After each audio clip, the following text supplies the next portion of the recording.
Welcome back to Talk Tickers, a show where we like to, really get down into the weeds of earnings calls. Today, we're going to be looking at Emergent BioSolutions and their Q4 2024 earnings call, which they just had on March 3rd, 2025. Yeah, this was a really an interesting one, I think. Yep. Emergent BioSolutions, EBS, they kind of have this two-pronged approach, right? Right. On the one hand, they're, heavily involved in medical countermeasures, so things like anthrax vaccines, smallpox treatments, that kind of thing. But then, on the other hand, they're also the maker of Narcan nasal spray. Yeah, it's not your typical company profile. Yeah. So let's just get into it, huh? Yeah. So what's the overview? Yeah. So, if you just take a quick glance at the top line revenue, it's a little bit underwhelming, right? They reported $195 million for Q4, which is down from last year. But this was actually anticipated. Okay. And, it's mainly due to some strategic decisions they made. They sold off some assets and there were some shifts in contract timing. So they kind of had a plan in place to have the revenue go down. Yeah. Yeah. It was not unexpected. Okay. So what about the bottom line? Yeah. So the bottom line is where things get a little bit more interesting, I think. Okay. So their adjusted EBITDA for Q4 came in at $21 million, which is, a pretty significant jump from the $3 million they reported in the same period last year.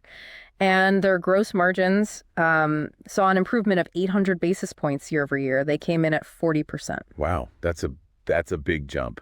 So it sounds like, whatever cost-cutting measures or restructuring efforts they did, it's starting to pay off. Exactly. So let's look at the entire year then. So how did 2024 shape up for EBS as a whole? Yeah. So overall, 2024 was a year of, transformation for EBS. Okay. Their full year revenue remained pretty flat compared to 2023, clocking in at $1.04 billion, but their profitability tells a different story. Yeah. Okay. So give us the profitability highlights of the year then. So their adjusted EBITDA for the full year swung to a profit of $183 million compared to a loss of $22 million in 2023. Wow. So that's a huge turnaround. Yeah, that's huge.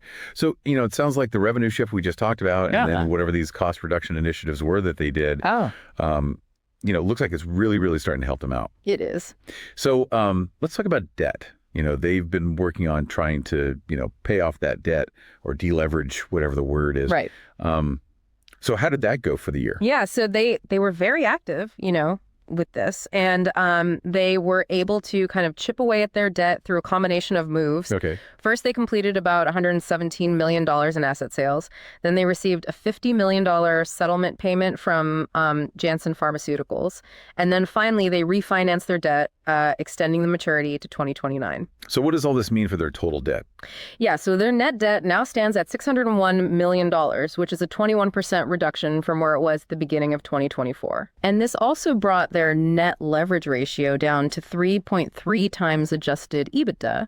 Okay. So it's, a sign that their financial health is improving. So they're in a better place.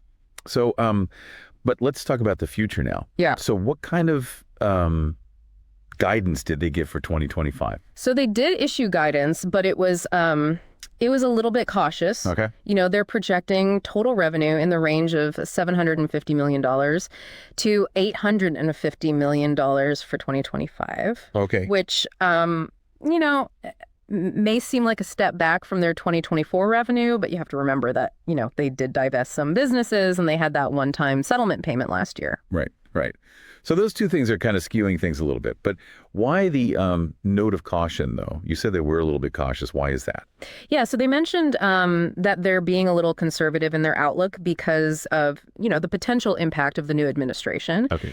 And, there's a possibility of shifts in government contracts. Right. And, that adds a bit of uncertainty, especially for a company like EBS that, relies heavily on government business. Right. So, okay, so revenue is a bit muted.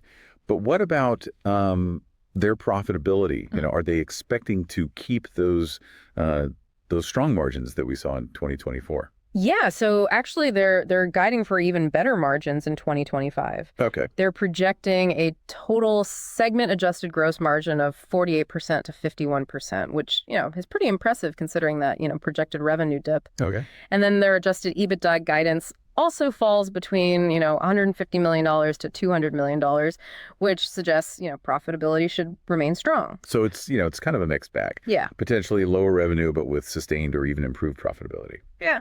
Okay, so now let's kind of let's break it down a little bit. Yeah. So let's talk about their two main businesses. Right. So medical countermeasures and Narcan. Yeah.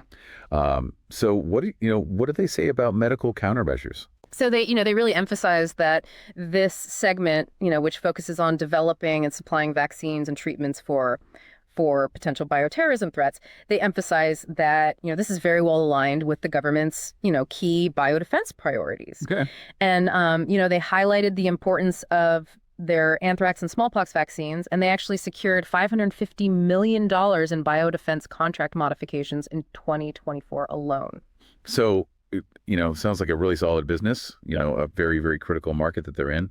But anything specific for growth, anything exciting on the horizon? Yeah, so they seem pretty optimistic about the potential of their smallpox vaccine, ASAM 2000, especially, given the ongoing Mpox outbreak. And they're working on getting, emergency use listing from the World Health Organization, which could, open up new markets and drive growth. Okay, that makes sense. All right, so let's talk about Narcan, their opioid overdose reversal treatment. Right. And, this has been, really in the news a lot lately, especially with the push for over-the-counter availability. What was their take on the Narcan market? So they emphasize that, Narcan remains the dominant player in the intranasal naloxone market with an estimated 75% market share. Okay. And they believe, they're really making a difference in reducing opioid overdose deaths, especially with, their efforts to expand access. So what kind of growth, are they looking at for the Narcan business? So their guidance for the commercial products segment, which includes, both Narcan and their newly acquired KLO XZO nasal spray, is $265 million to $315 million.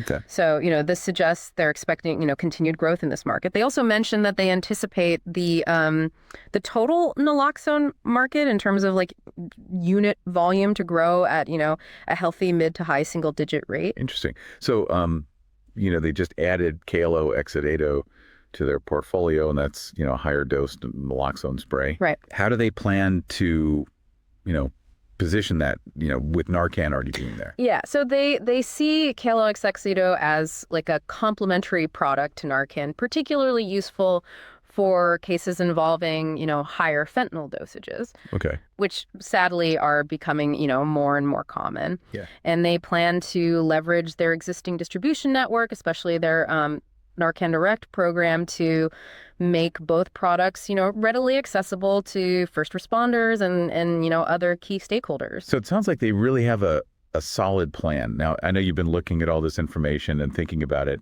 with your Wall Street hat on. Right. So for our This Is Not Financial Advice segment, what kind of crazy trade ideas did you come up with based on all this? All right. So here's one that might, raise some eyebrows. So given the conservative 2025 guidance and the potential for those government contract delays that we talked about, there's a chance we could see, some downward pressure on the stock, at least in the near term. Okay. So how would we use that to our advantage? Well, how about this? Short-dated put options on EBS. Okay. Specifically, those expiring in the next few months. The thinking here is that if the stock dips, due to that cautious guidance or any hiccups with those government contracts, then, those put options become very, very valuable. I see. So you're kind of betting on the uncertainty a little bit. Exactly. But what if EBS starts to rally? Well, in that scenario, those options, they expire worthless and our losses are limited to, whatever premium we paid for the options. So it's kind of a calculated risk then. Right. It's a calculated risk with, a potentially big payoff. Okay. And remember, everybody, this is all hypothetical. Absolutely. We are not financial advisors. Not at all. This is just for entertainment purposes only. Always do your own research and talk to a financial advisor before making any investment decisions. Absolutely. So, kind of shifting gears a little bit here, there's been a lot of talk about, Narcan going over the counter. Right? Yeah, I mean, this would be a really big change, and it could have a big impact on EBS, not just from like a market standpoint, but, also their role in addressing the opioid crisis. So, what do they have to say about all this? Yeah, so they were actually pretty vocal about it, and they're all for it. They see it as like a really crucial step in expanding access to this life-saving medication, Okay. and they're really confident that they'll be ready to to meet the demand, if and when that over-the-counter approval actually happens. So I mean, they're pretty much saying, hey, we're ready to go. We're going to make a lot of money off of this, but let's play devil's advocate for a second. What are some of the the challenges or the concerns that might come with making Narcan, so available? Yeah, I mean that's a really good question, and they actually talked about this. One concern is the potential for misuse or abuse, Right. but they kind of pushed back on that and said that studies have shown that making naloxone more accessible doesn't lead to more opioid use, Okay. and in fact, some studies show that it can actually lead to a decrease in overdose deaths. So wider access to Narcan, actually might be, better for everybody. But what does this mean, financially for EBS? Like, how could this change, their revenue and their profitability over time? Yeah, so the biggest impact would probably be just a massive increase in sales volume. Right. If Narcan is in every pharmacy and every grocery store, I mean, it could be as common as, like over-the-counter pain relievers. I mean, that's a huge potential market. Right. And a huge potential revenue stream for them. But, we also have to think about the price. I mean, if it does go over the counter, um, will it go down? I mean, will that, Right. Maybe offset some of those volume gains? Yeah. Yeah, that's definitely a possibility. And it's something that, investors are going to be, keeping an eye on. And EBS, they acknowledged that during the call, but they said, they're confident that they can, manage the pricing strategically to maintain their profitability, even if the price per unit goes down. Okay, so balancing act, right? Right. Volume versus price. But there's another piece to this, right? Yeah. What about the competition? If Narcan does become like this massive over-the-counter, drug, will other companies, other pharmaceutical companies try to jump in? Oh, absolutely. And EBS knows this. They talked about their strong brand reputation and their distribution network, which is already in place. And they think that'll give them, a bit of an edge. Okay. But they also mentioned, they're still investing in research and development to, develop new and improved naloxone formulations. Right. So they're not getting complacent. They're not just sitting back and saying, hey, we're Narcan, we're good. They're actually, trying to stay ahead of the game. Yeah, they're getting ready for a future where Narcan is a household name, and and they're getting ready for more competition. Yeah. Okay. So let's switch back to the medical countermeasures side of the business. Okay. You said earlier that this segment depends a lot on government contracts. So what did they say about what they think is going to happen with government spending on biodefense? Yeah, so they were, I would say, cautiously optimistic. Right. They get it. There's always, some uncertainty with government budgets and what their priorities are, especially with a new administration. But, they really highlighted that, biodefense is still a major, national security priority. Right. Especially, with everything that's been going on in the world lately. And there's always, new infectious diseases popping up. Yeah. Yeah. So it sounds like, they're aware that, politics can be a little unpredictable, but, deep down they think that the need for their products and their, their expertise, that's not going away. Exactly. But did they mention any, specific programs or initiatives that they're kind of, excited about? Yeah. So they talked about their work on, these next generation anthrax vaccines that are designed to, provide longer lasting immunity and you don't need as many doses. And they also mentioned that they're working on, developing new treatments for, new infectious diseases, including, potential pandemics. Wow. So they're not just focused on, what's happening right now. They're really looking ahead. Yeah. Trying to be prepared for whatever comes next. I mean, that's got to be, pretty attractive to investors who are looking for, companies that are thinking long term. Yeah, I mean they're not just a one-trick pony. Right. They're innovating, they're expanding what they offer to, meet all these biodefense needs, the stuff we're dealing with now and what might come up later.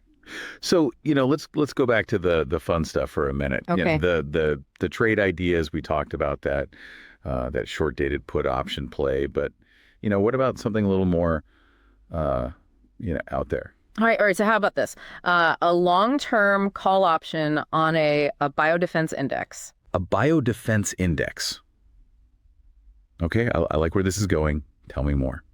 Okay, so imagine, an index that tracks all these companies that are, involved in biodefense, the vaccine developers, the drug makers, the diagnostic companies, Right. Even the companies that are, working on like biosurveillance and threat detection, like all of them. So as the world, starts to understand more and more, how important biodefense is, an index like this, I mean, it could really, capture all that potential growth in this whole sector. Exactly. And that's where the long-term call option comes in. Okay. You could use that to get in on all that potential upside without having to, pick and choose individual companies. Right. So you're kind of playing the big picture without having to worry about the little details. Exactly. But of course, this is all hypothetical. There's no guarantee that an index like this will ever, actually exist. Yeah, it's just a thought experiment, right? Right. Just something to get people thinking about, different ways to invest in something like biodefense, which is, pretty complex and always changing. Absolutely. And just to reiterate, we are not financial advisors. Not at all. Yes. This is all, purely for entertainment. Yeah. Always do your own research and talk to, a professional before making any investment decisions. Welcome back to Talk Tickers. So we've spent the last two parts, digging into this Emergent BioSolutions earnings call, looking at the numbers, the strategies, all those trends that are, shaping their future. Now it's time to kind of step back and, what are the key takeaways here? What do we want our listeners to really walk away with? Yeah, absolutely. I mean, we've covered a lot, but I think, there are a few really important points that stand out. First off, EBS is in a much better financial spot than they were just a year ago. Right. They've really made some serious progress on that deleveraging plan and their profitability. I mean, it's really shot up. Yeah, which is, a good sign, especially for a company that's, making such big changes. Exactly. It shows, they're making the right moves and they're on track for a brighter future. Yeah, and speaking of the future, their outlook for 2025, it's a little bit of a mixed bag, right? I mean, the revenue guidance it's kind of cautious, but they still think they can keep those profit margins strong. And, they're being upfront about those potential challenges, especially, all that uncertainty around government contracts with the new administration. And I think that honesty is actually, it's really good. They're not trying to sugarcoat anything or make promises they can't keep. They're acknowledging the tough stuff, but they're also, highlighting the good stuff, the opportunities. Right, exactly. And when you talk about opportunities, I mean, they're laser focused on that opioid overdose reversal market, that whole space. Narcan is already the big player there, and they're in a great spot to really take advantage of that potential for over-the-counter availability. Plus, they're thinking ahead, working on new and better versions of naloxone, to stay ahead of the competition. So they're not just, riding the wave. They're trying to create the wave. Right? Exactly. Yeah. I mean, they're thinking ahead, and that's got to be appealing to investors who are, looking for companies that are leading the pack. Absolutely. And we can't, forget about their medical countermeasures business. Sure, it depends a lot on government spending, but, the demand is still strong and they're always innovating, developing those next generation vaccines and treatments for the threats we know about and the ones that, we don't even know about yet. Yeah, it's a really interesting business. They're right there at the crossroads of public health, national security, and cutting edge science. And yeah, sure, there's always some risk, especially with, the whole government funding thing and how the biodefense world is always changing. Yeah. But they've also got this huge potential to really make a difference in the world, Yeah. and at the same time, generate some good returns for investors. Couldn't have said it better myself. It's a unique company with a really interesting story, and it'll be It'll be fascinating to see how things play out for them in the next few years. Absolutely. And with that, we encourage everyone listening to keep an eye on Emergent BioSolutions. Do your own research. Think about, how much risk you're comfortable with, and talk to a financial advisor before making any, investment decisions. That's always important. For sure. Remember, we're just two people who are, really into finance, and our goal is to, give you the information and the insights you need to make smart choices. Exactly. And hey, if you like this deep dive into Emergent BioSolutions, let us know. We love hearing from our listeners. What stood out to you? What questions do you still have? Maybe you've got a different take on EBS or the whole opioid market or the biodefense scene, whatever's on your mind. Yeah, we're always up for a good chat. So hit us up on social media, send us an email, leave a comment on our website, whatever works for you. And until next time, happy investing.